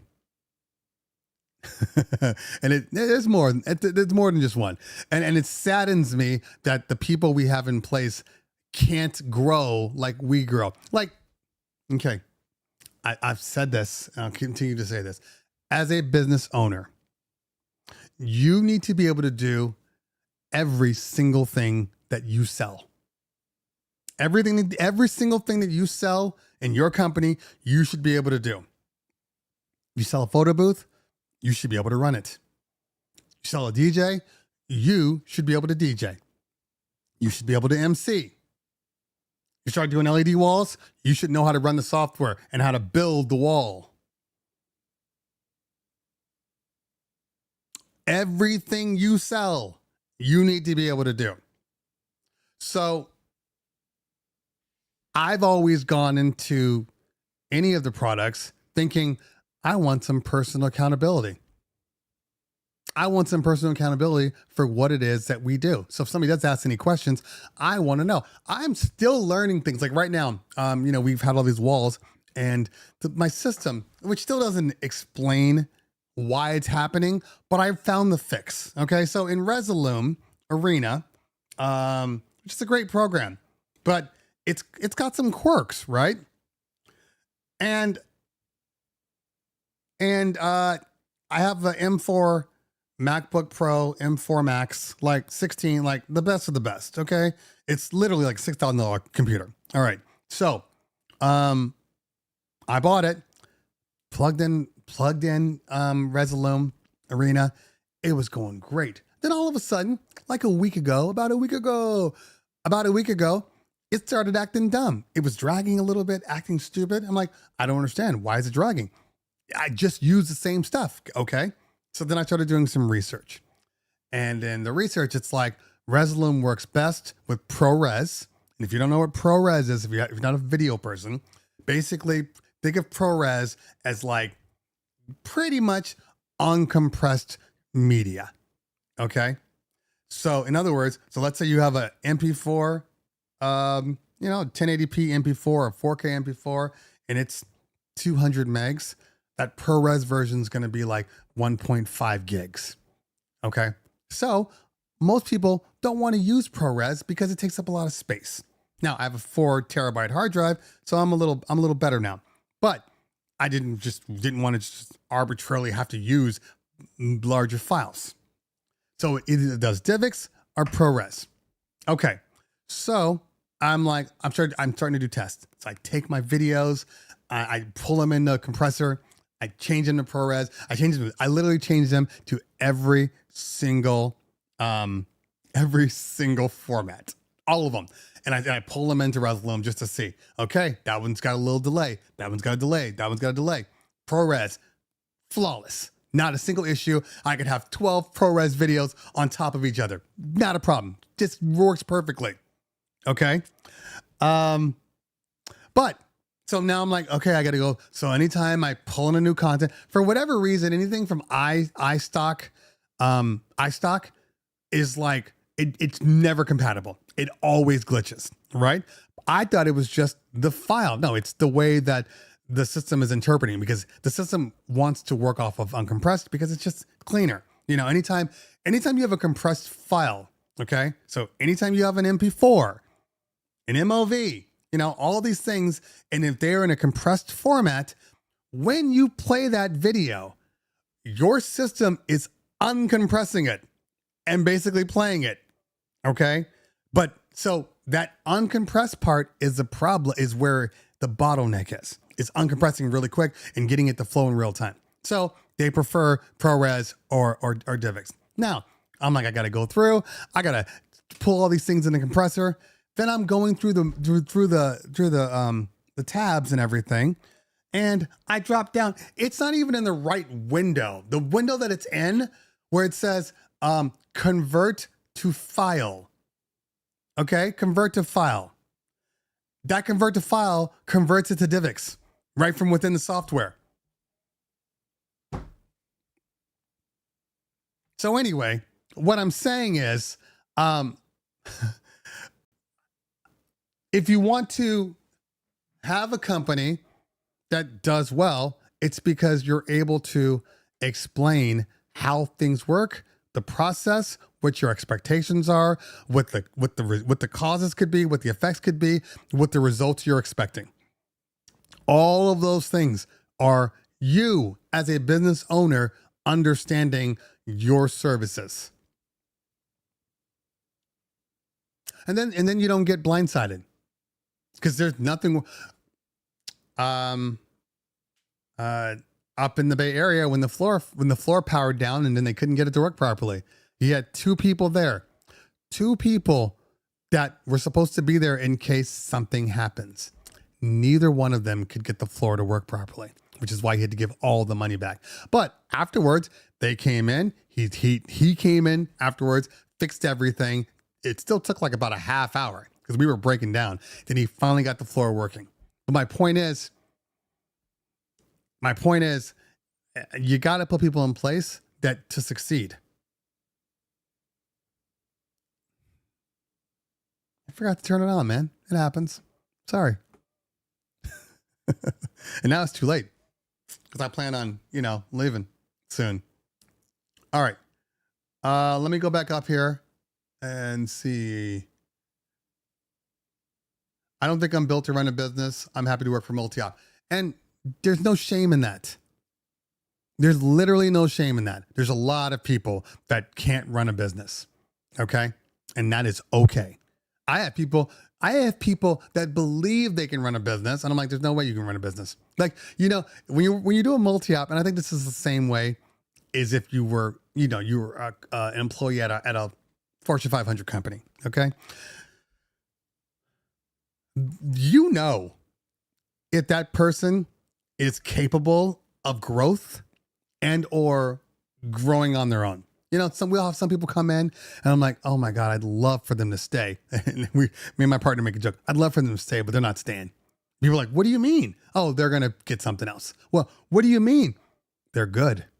So no, you don't understand. They're good. And if they're really good, they're not sticking around. They're going to get swooped up. They're going to want to do it on their own. If you have actual talent will leave you. So you have to find a happy medium between like talented, but not too talented. Or you need to find somebody that's like tried it, did it, is over it. Now they're just like, I just want to get paid. I just want to, like, we have a couple of DJs. I have this one DJ, great DJ. He doesn't want to do anything but DJ on a Saturday. And every so often he'll take his wife out to go, and he'll take the weekend off. I can't work this weekend. I'm going out with the wife. I'm doing this. I'm doing that. That's it. He doesn't want anything more. In fact, the last time he said, hey, you think from now on when you book me for events, because he works pretty much every week, you can keep me local. I don't want to go anywhere. I don't want to go to Orange County. I don't want to go to San Diego. I just want to stay, the LA area. And now this is where I will say, if you're bad at your job, this is a pain in the ass.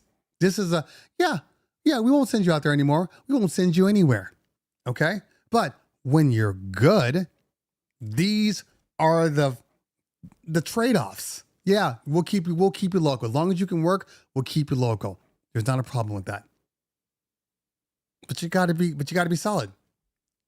Shaking his whole table setup. That's hilarious. I'm not heated. I mean, I'm always heated about something like that, but no, not this one. Okay, let's see. Promoting building the wall. ETX 15P. Can't go wrong with that. What is that? I don't know what you're talking about. All right, let's see. All right, Travis. When trying to transition from a bedroom DJ, what would you say is an acceptable length for a mix to show your skills? Not long. Not long at all. But it also depends on where you're trying to go. Okay. So, like, the last wedding mix I did was 20 minutes long. It was 20 minutes.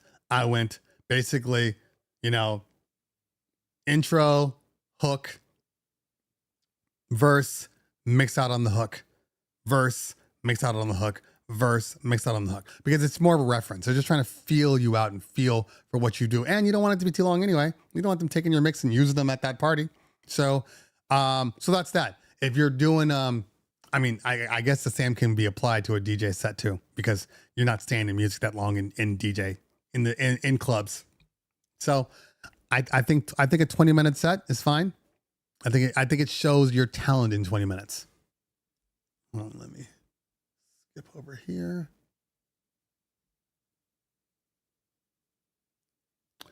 What is your I already talked about my definition of good. You can go back in the video and check that out, Brad. But you're a pro, we're not. I'm a pro. I didn't start off as a pro. You know what I'm saying? I didn't start off as a pro. Yeah, everybody starts off as a beginner and then moves on from there. But,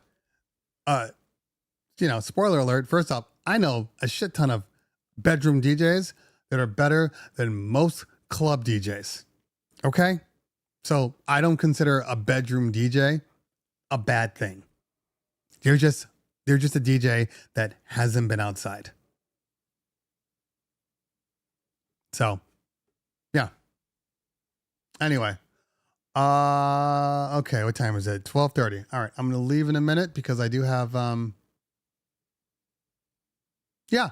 And again, that is okay. That is okay. Everybody thinks that, like, your hierarchy and the steps that you take, that you get there, that being a business owner is like your number one thing. That's not for everybody. I mean, I have people that are like, oh yeah, I'm gonna do this and I'm gonna create, and then I'm like, you're never gonna be a business owner. Why? Because you don't have what it takes. You don't have what it takes. And there's nothing wrong with that. People get offended over the dumbest stuff. Not everybody's a business owner. Not everybody can handle bitchy ass clients all day. Not everybody can maneuver when clients are complaining and you're massaging the whole thing to make it work. Not everybody can do that. Not everybody can work 20 hours one week and 90 hours the next week. Not everybody can do that.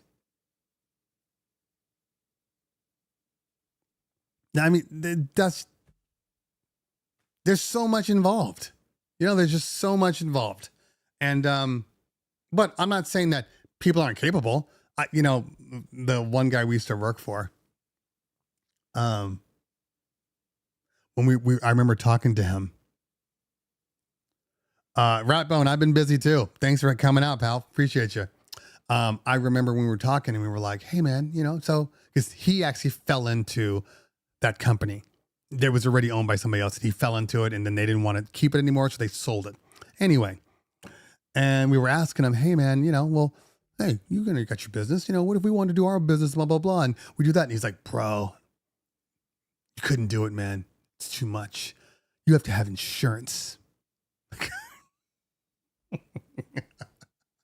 I'm like, man, if you don't shut your mouth, like legitimately, yes, you do have to have insurance. You do. That is one thing. But there is so much stuff when running a business. There's so much to do, I mean, and that was back then when social media wasn't even really a thing. You didn't need to have like a social media person. These cities and counties didn't have, 12,000 rules and ordinances and restrictions that you got to fill out every single week. They didn't have all of that. The new generation of employees who think they're just entitled because they're there. You didn't have that. People were much harder working when I started this. The reason why they got successful, they were successful, back where they were before, but when they moved here, because every single employee was like the best of the best. And not the best of the best because they were just talented, but because they wanted to be. There was a pride to them. They were like, you're not going to be better than me. You're not going to be better than me. I'm going to do this myself. I'm going to show you. All self-starters. All self-starters. That's why that's why his company was so good. But nowadays, this generation, they're not self-starters. They just assume that everything's supposed to be given to them. And what do you mean? I did a bad job. I showed up. I was there. You got to do more than just that. What do you mean? Do not do a 2 to 4 hour demo. I can't see it because I'm in the middle of this, but yes, do not do a 2 to 4 hour demo. You're actually doing yourself a disservice. Honestly. Keep it short. Think about it's a commercial. It's okay. You think about it this way. You are producing a trailer for your movie. The movie is your DJ set, your DJ performance for the night. But the thing you show them is a trailer. Hey, you excited about this? This is what's coming. Just a little bit. Here's your snippet. Here you go. Trailer. But if you take a trailer and you put all the best parts in the trailer, now they've seen the movie. They don't need you anymore. They don't need you anymore.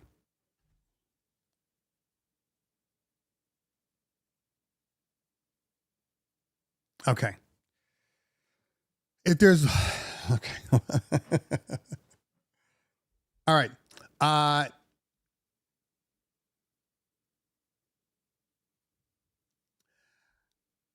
Hold on. Before I say something, I'm going to go back for a minute. I'm going to go back for a minute before I say something.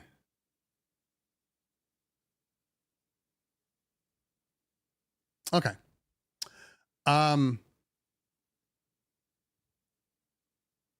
Okay. This statement right here. This is a statement, and I'm using you as a reference, but I'm not necessarily talking about you. Okay. So I want you to understand that, Ricky. This is a thing that I see across the board. And it's always frustrated me. It's bothered me. So you were paid to do that 2 to 4 hour mix, is what you're saying.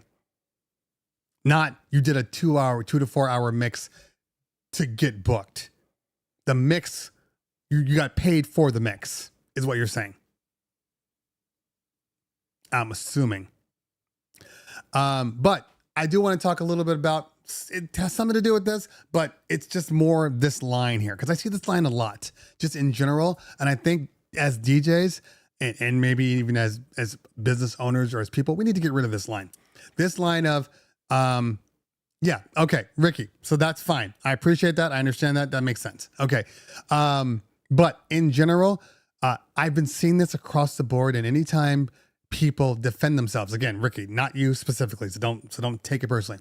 Anytime I see somebody defend themselves, they say something along the lines of, I've been doing this all my life and it's never had a problem. You know, like when I tell people, hey, you know what? You should probably mix a little faster. This new generation of kids, they're not really into that.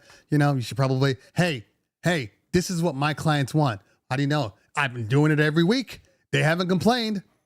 You think that because they don't complain, that means they're truly happy? I've been doing it every week. Like this whole I've been doing every week thing, shit changes on a dime. And what you did last week may absolutely not apply this week. That's why there's no such thing as party in a box. You can't do a party in a box. You can't play exactly what you played at the last party, exactly the same way, and think it's going to go the same way, because chances are it may or may not. But every party is different. Every person in that party is different. I tell this to people, you know, we deal with a lot of, okay. So you guys who do weddings and stuff, you guys have this benefit. All right. This benefit of I can play this set for this wedding. All right. And let's say the next wedding is similar. Okay. But I can play the exact same set at this wedding. Why? Because this group doesn't know this group, who doesn't know this group, who doesn't know this group. I can play the same thing over and over again. Imagine going on tour, okay? Even a DJ tour. And you start off in the Bay Area and maybe you have a set. You play that set. They came to see you. So it's not like I got to play Bay Area music. They came to see you. So you play that set. And then you go to Montana, you got another show, and you play the same set. And then you go to Florida, you play the same set. You can do that because you're not being seen by the same people over and over again. Now, us, and this is the difference. And this is why I always tell people, I'm like, not everybody can do what we do. Because us, you're going to get the same group of people and their friends over and over again through the entire season. You might see a class of Jews that, let's say there's, I don't know, let's just say one temple has like 40 kids, right? That they're all being bar and bat mitzvah. Okay.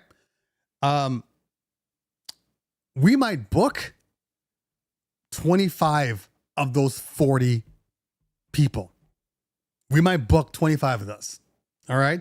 And then apply that to every single temple, not every single temple, but most temples in the greater Los Angeles and in the Bay Area and in Vegas and in Arizona, and do the math. So we can't just do what we do on every single event. I remember to this day, there's a building called the Lux. It's right on Sunset. It's pretty much right off the 405 in LA, right before I don't know, Wilshire, I guess. And I got to this party and it was like end of the season. And that's another thing. You don't get end of the season people burnout. You don't get that. You understand what I'm saying? You may burn out, but you don't get people burn out. Why? Because you don't see the same people over and over again. By the time we hit April and May and June, these kids have been to bar mitzvahs like 30 or 40 times themselves. And they've seen it and done it. And now you got to be completely different. But there was one year in particular where it was at the Lux on Sunset. And this is before the school year moved into May. So we used to go like all the way until the end of June and we were like packed. And then they moved the school year. So you ended in May. And so I got to this party, right? 230 people at the Lux, rocked it. Dope party. Okay. Come back the next week. Same group of people, just a different family, right? That's throwing the party. Same venue. And what do? I start playing. You know what's weird about this whole thing? Same group of people want nothing to do with what I played the week before. Same group of people. They weren't responding. Change it up. Third week, change it up again. I had the same people 4 weeks in a row. 4 weeks in a row. Anyway, so what I'm saying to you is that you guys, you wedding people, you're lucky. You're lucky. You are lucky. People think bar mitzvahs, oh, they're so easy. No, they're not. They're not easy. A bar mitzvah done the right way is not easy. Yeah, you can do a bar mitzvah. I've seen club DJs that get hired to do bar mitzvahs and they have no idea. I mean, you wedding people who just showed up in a good way, though. In a good way. But you wedding people, man. Every time I do weddings, I'm like, this is so nice. I can pretty much play whatever I want, any genre, at any point, and they're just happy and drunk and merry. Bar mitzvah, you typically have 2.5 genres. You got hip hop, you got pop, and then you got maybe some disco-esque era.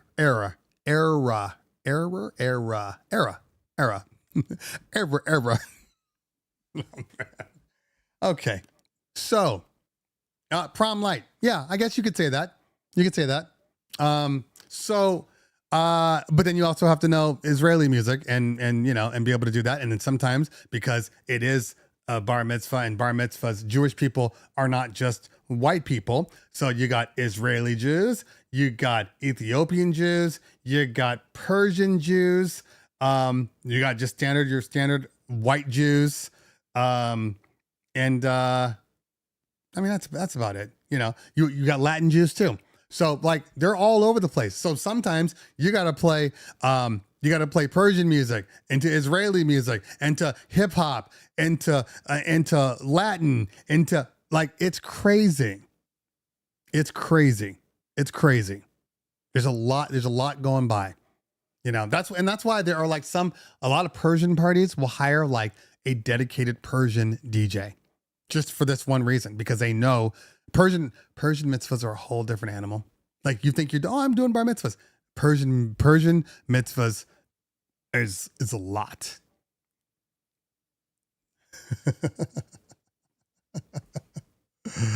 Oh, exactly, Dored. Exactly.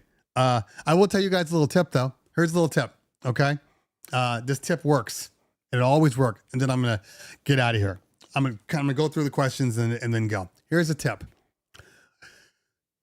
If you ever get to a party where you have Persians, Middle Eastern, you know, Israeli, and you're not and let's say you walk in, you're like, I didn't know it was Persian. I got no Persian music.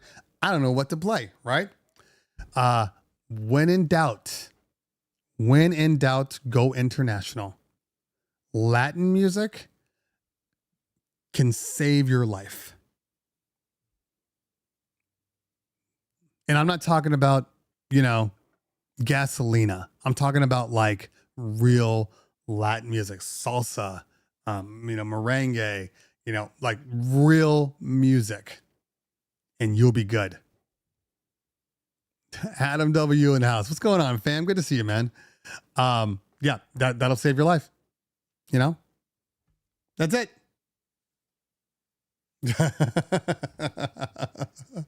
I mean, yeah, when in doubt, go Latin. Exactly. All of that. Yep. Audio one, all of that. All of it. You're good. You're good to go. All right. So I know I keep promising you videos, and then I keep not doing the videos because I just haven't had a lot of time. And I apologize for not getting you the videos out. This is a me thing, not a you thing. I still need to do a Maestro GMX video. I have, okay, so what do I got going on here? So this weekend, again, dead weekend. I got a video wall on Saturday. We got 10 other parties on Sunday. I got a corporate event on Sunday. And then the following Saturday, so that's the 7th. The 7th, I have a full light install. We have 10 other events on that date. So we have 11 events that day.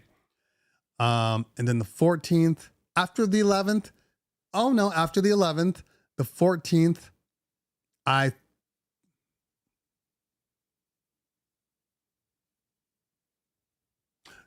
the 14th is a video wall, and then 5 other parties. The 20 whatever, first or whatever, I have a day party, and then I have a wedding after hours party that I got booked for in Santa Barbara. And then I have one more wedding the following Sunday.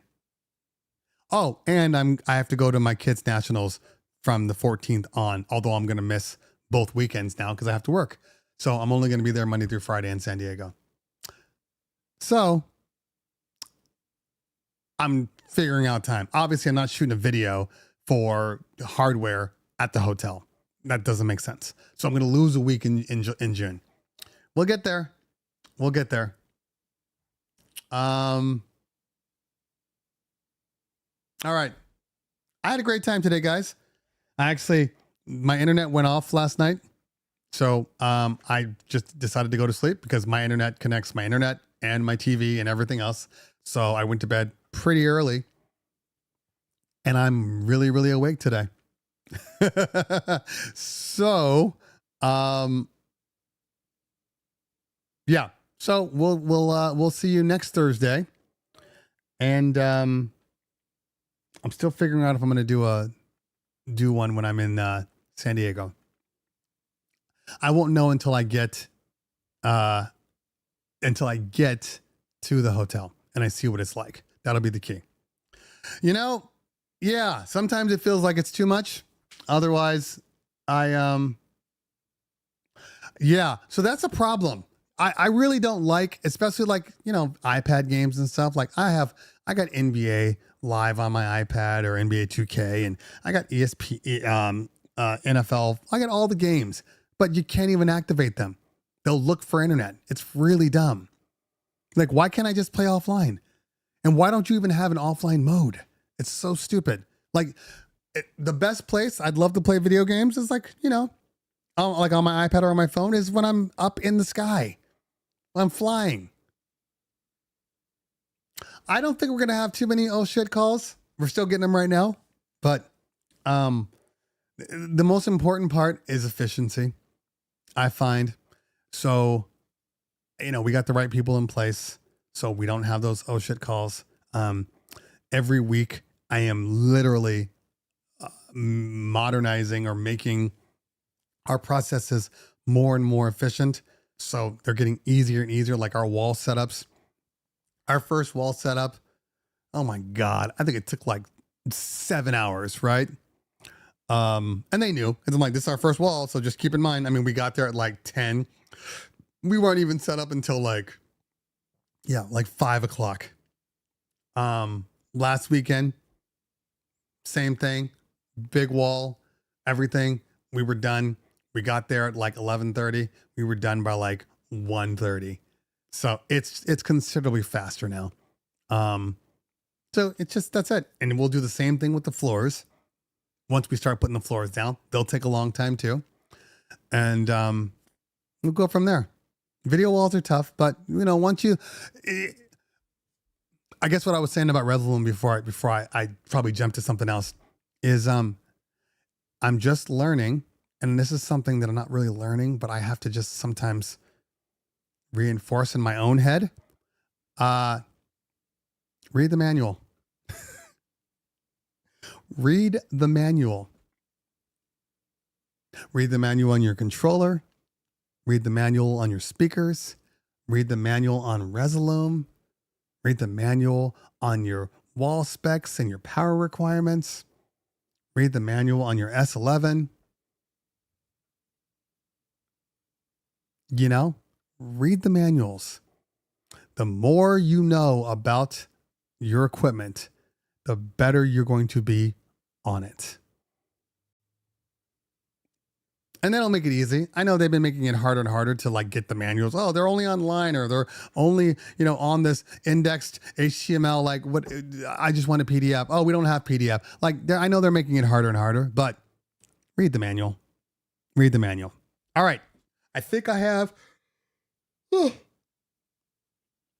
have a 1 o'clock that I have to end in 20 minutes because I got to go pick up my daughter from school so I can take her to get her hair done.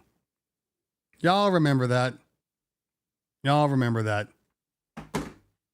Which is why I can't shoot my videos. Because in my mind, I'm like, sweet, I got a call at 1:30 or 1 o'clock. It'll take me to 1:30. Then at 1:30, I'm going to pull it in and I'm going to shoot my video. The video will only take me like 15 minutes. And it'll take me another half hour to edit, bring in all the content from all the other things I've shot, and then put that in. Done.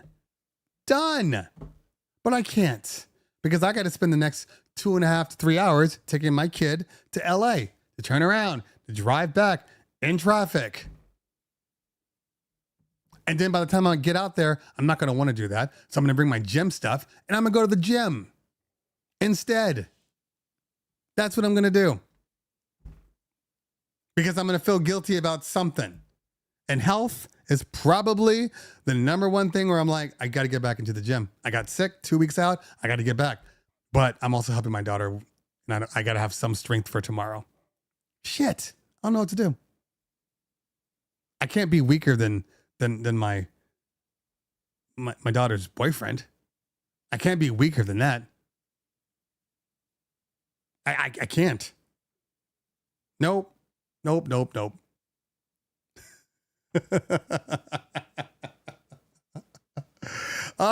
Adam, good to see you, pal. Good to see you.